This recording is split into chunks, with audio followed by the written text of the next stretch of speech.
क्या आपको पता है धरती पर मौजूद सभी इंडिविजुअल वायरसेस का नंबर यूनिवर्स के तारों से भी कई गुना ज्यादा है, जो कि ऑलमोस्ट 10 टू द पावर 31 है, यानी 10 के पीछे 30 जीरो।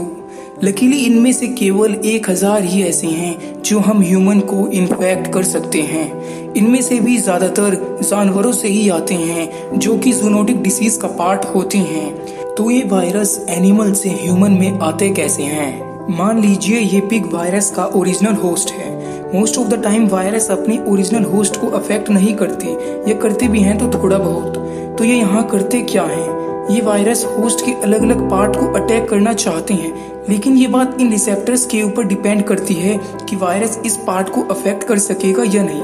रिसेप्टर सेल के बाहर लगे रहते हैं। ये एक सेल का दूसरी सेल से और बाकी शरीर से कम्युनिकेट करने का काम करते हैं, लेकिन वायरस भी इन रिसेप्टर से चिपक जाते हैं और सेल के अंदर जाकर पूरी सेल को हाईजैक करके उससे अपने कॉपीज बनवाने लगते हैं, जो कि दूसरी सेल्स में जाकर उनको हाईजैक कर लेते हैं, जिससे ये सेल्स डेड हो जाती है और वायरस पूरी बॉडी में फैल जाता है। अब ये पिग वायरस का घर बन गया है और जो भी इसके कांटेक्ट में आएगा वायरस उसमें भी ट्रांसफर हो सकता है। हम हमेशा वायरसेस और बैक्टीरियाज के संपर्क में रहते हैं, लेकिन इनमें से कुछ ही हमारे इम्यून सिस्टम को चीट करके हमें बीमार करने में सफल हो पाते हैं। किसी वायरस को एनिमल से ह्यूमन में ट्रांसफर होने के लिए 3 स्टेजेस से गुजरना पड़ता है। किसी वीक होस्ट को इन्फेक्ट करना, अपने आप को रिप्रोड्यूस करके अपने नंबर को बढ़ाना और फिर दूसरों में इसको स्प्रेड करना। जब कोई व्यक्ति वायरस के कांटेक्ट में आता है तो वायरस उसके मुंह से होकर उसके फेफड़ों में जाता है।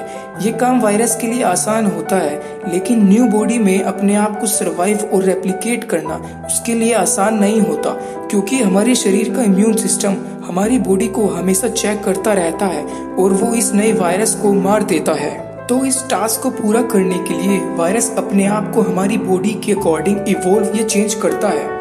वायरस की सरफेस प्रोटीन से कवर्ड रहती है और उसके ऊपर छोटे छोटे कांटे से होते हैं, जो कि उसके लिए की का काम करते हैं, जिसकी मदद से ये आसानी से ह्यूमन सेल के रिसेप्टर से चिपककर उसके अंदर चला जाता है। अंदर आने के बाद वायरस हमारी सेल को पूरी तरह से हाईजैक करके उससे अपने तरीके से काम कराने लगता है और सेल का यूज करके अपने जेनेटिक मटेरियल को रेप्लिकेट या बढ़ाता है। क्योंकि अब वायरस सेल के अंदर होता है, इसलिए हमारा इम्यून सिस्टम भी इसे पहचान नहीं पाता और ये अपने आप को रेप्लिकेट करता रहता है, जिससे हम बीमार होने लगते हैं और इसे दूसरों को भी पास कर देते हैं। इस समय अगर हमें इसकी मेडिसिन या वैक्सीन मिल जाती है तो हम ठीक हो जाते हैं, नहीं तो ये दूसरे लोगों में फैलने लगता है, जैसे कोविड-19। कोई वायरस हमें मारना नहीं चाहता, क्योंकि no host means no virus.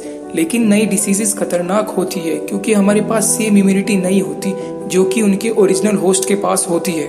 So video को एंड करते हैं। अगर वीडियो अच्छी लगी हो तो लाइक कर देना, चैनल को भी सब्सक्राइब कर देना।